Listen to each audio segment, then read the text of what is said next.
Syederalun Duta Besar Republik Indonesia di Swiss, Mulyaman Haddad menyampaikan bahwa hingga kini proses pencarian anak Ridwan Kamil, Emeril Khan Mumtaz yang diduga terbawa arus Sungai Ar, Swiss pada Kamis 26 Mei 2022 masih dilakukan.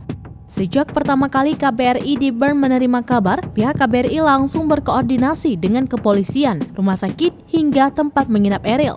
Sebanyak 20 orang tim SAR yang terdiri dari petugas pencarian, polisi medis, polisi sungai, hingga petugas pemadam kebakaran langsung diterjunkan. Pencarian sempat terhenti pada Kamis 26 Mei 2022 sore lantaran situasi sudah gelap. Pencarian kembali dilakukan di keesokan paginya dengan penyusuran dimulai dari lokasi awal hingga kemudian menuju lokasi hilangnya Eril. Hingga kini proses pencarian masih terus dilakukan. Mulyaman Haddad akan terus berupaya dan tidak putus asa untuk melakukan pencarian. Ini merupakan prioritas mereka saat ini. Hari ini, Sabtu 28 Mei 2022, tim SAR masih akan melanjutkan upaya pencarian Eril.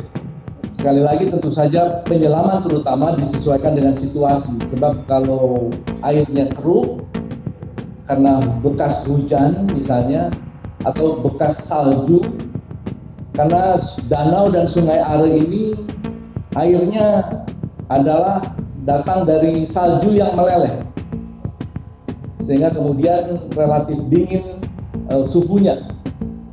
Dan biasanya salju yang meleleh itu ada kristal-kristal putih yang kadang-kadang membuat warna air itu menjadi agak keruh sehingga kemudian menyulitkan penyelaman.